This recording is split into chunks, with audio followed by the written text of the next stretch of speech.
লা ইলাহা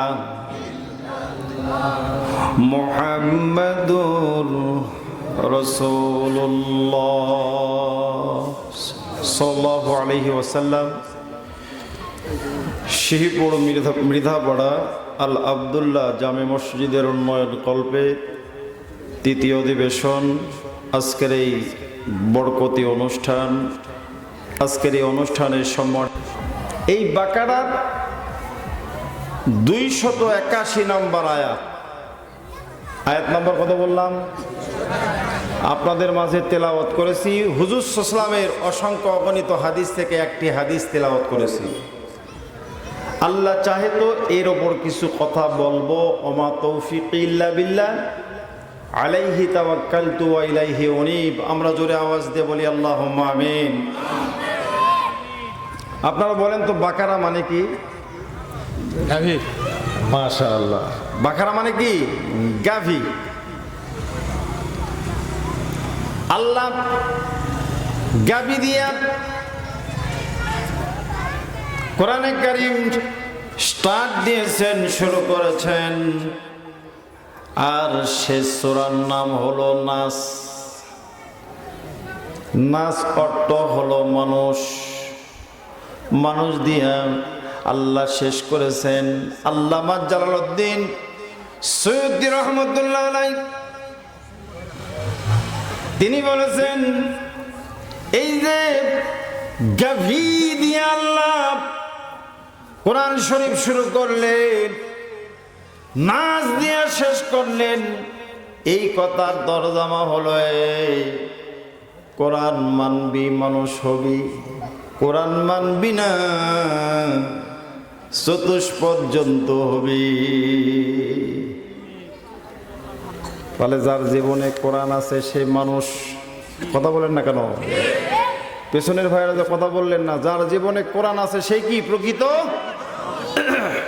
যার জীবনে কোরআন নাই সে প্রকৃত মানুষ না, সে জানোয়ার। আল্লাহ বলছেন উলাইকা কাল আনাম বাল হুম আদাল ওয়া উলাইকা হুমুল গাফিলুন। শুধু জানোয়ারই না, আল্লাহ বলেন জানোয়ারের চাইতেও নিকৃষ্ট। জোরে আওয়াজ তুলে দু হাত উঁচু করে বলতে হবে, কথা ঠিক কিনা?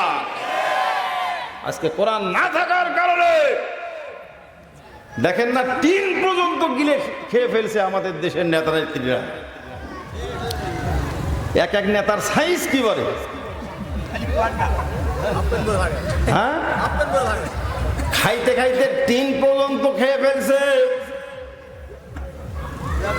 ভাইজান, একটা উদাহরণ না টানলে হয় না। আমি গত বছর নাটোরের লালপুর এলাকায় প্রোগ্রাম করে রাত 2টা বাজে প্রচুর হোটেলের পাশে একটা চা স্টলে বসলাম। দেখি চা স্টলের মধ্যে টিভি চলতেছে আর কিছু মানুষ চা খাইতেছে, আর ওই টিভির মধ্যে একটা সেন্টার চলতেছে যার নাম ওই যে প্রাণীদের ছবি থাকে না, এই চ্যানেলের নাম কি বাবা? ডিসকভার। না, ওখানে চা খাইতে খাইতে দেখলাম যে একটা রয়্যাল বেঙ্গল টাইগার বনের মধ্যে থেকে বের হয়ে আসতেছে, কুমির নদীর মধ্যে ওত পেতে আসছে। নদীর পাশ দিয়েই বন তো, বাঘ যেই পানি খেতে গেছে, কুমির এক থাবা দিয়ে বাঘকে নিয়ে গেছে।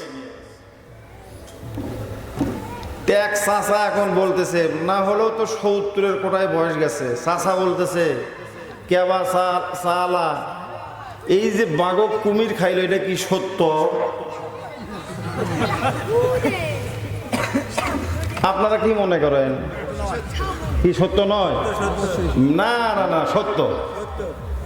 জোরে কর কি? তাই আমি বললাম, চাচা আপনার কি মনে হয় মিশা? করছে আমার তো তাই মনে হচ্ছে। তাই আমি বললাম, আমাদের এলাকায় কিছু লোক আছে, আমাদের এলাকায় কিছু লোক আছে রাস্তা পর্যন্ত পেটে তুলে ফেলছে। রাস্তা, কালভার্ট, ব্রিজ, স্কুল, কলেজ। কথা কর না কেন আপনারা? আপনার এটাই বিশ্বাস হচ্ছে না? বলছে স্কুলেও খাওয়া যায়? হ্যাঁ খাওয়া যায় তো। তো চাচা করছে যে আপনার বাড়ি গুটি বা? আমি বললাম বগুড়ায়। করছে না মনে হয় না। কে? আমার বাড়ি বগুড়ায়, আপনার মনে হয় না কে? করছে না মনে হচ্ছে, আপনার বুদ্ধি দেখে মনে হচ্ছে আপনার বাড়ি রংপুর। জোরে কোন কোথায়? আমি করছি আমার বাড়ি বগুড়া, আপনি কোন রংপুর। স্কুল খায় না, স্ট্যান্ডার্ড হয়েছে, বরাদ্দ হয়েছে, রাস্তার টাকা। আমাদের দেশে পেপার পত্রিকা পড়ে যতটুকু জ্ঞান আমি অর্জন করেছি, বাংলাদেশে পৃথিবীর মানচিত্রে 248টা দেশের ভেতরে এত রাস্তার বরাদ্দ বাংলাদেশ ছাড়ার কোথাও হয় না। কিন্তু সেগুলো এমন ভাবে পিচ দিচ্ছে সয়াবিন তেলের মতো। কথা কন না গা? কোরআন নাই তো ভেতরে, থাকলে কি এটা হতো? আল্লাহ জন্য বলেন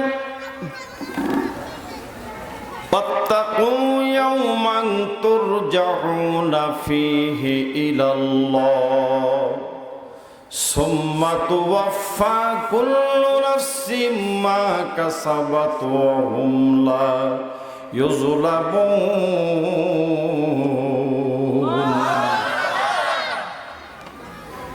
আল্লাহ বলেন ওয়াত্তাকু ইয়াওমান তুরজাউনা, সেই দিনকে ভয় করো। জোরে কোন কোন দিন? সেই দিন। কোন দিন? যেদিন সকলকে আল্লাহর সামনে একত্রিত করা হবে। সুম্মা তুওয়াফফা, অতঃপর তোমরা যা আমল করেছো তা নেক হতে পারে, তা বদও হতে পারে, তোমাদের সামনে উপস্থাপন করা হবে। কুল্লু নাফসিম মা কাসাবাত, তোমাদের সামনে সেদিন দেওয়া হবে তা তুমি নেক করেছো না গুনাহ করেছো তা দেওয়া হবে পঙ্কানুপঙ্ক রূপে। এমনও গুনাহ আছে যেই গুনার কথা আপনার স্মরণ নাই, মনেও নাই, রাতের অন্ধকারে কেউ দেখে নাই, এমন গুনাহ জীবনে হয় না বাবা। কথা বলেন না কেন হয় না? এমন গুনাহ, সেই গুনাহ আপনার মনেই নাই, মেমোরি কার্ড দুর্বল হয়ে গেছে, কিন্তু সেদিন সেটাও দেখানো হবে। আপনি মনে করবেন সর্বনাশ, এই গুনাহ করতে দুনিয়ার কোনো বন্ধু ছিল না, দুনিয়ার কোনো বান্ধবী ছিল না, আমি একাই করেছি, কেউ জানতো না, গভীর রাত অন্ধকারের মধ্যে আমি একাই করেছি, সেটাও সেদিন দেখানো হবে। আল্লাহ বলেন ওয়া হুম লা ইউযলামুন, সেদিন কারো প্রতি কিঞ্চিত পরিমাণ জুলুম করা হবে না। ভাইয়েরা আমার, বুঝতে পারছি না। এই আয়াতের মধ্যে 4টা মেসেজ আল্লাহ দিলেন। এক নম্বর হলো ওই দিনকে ভয় করো যেদিন আল্লাহর সামনে সকলকে একত্রিত করা হবে, অতঃপর সে যা আমল করেছে এই আমলটা তার সামনে দেওয়া হবে। এরপরে বলা হয়েছে এক বিন্দু পরিমাণ কারো প্রতি জুলুম করা হবে না। জোরে কোন ঠিক কিনা?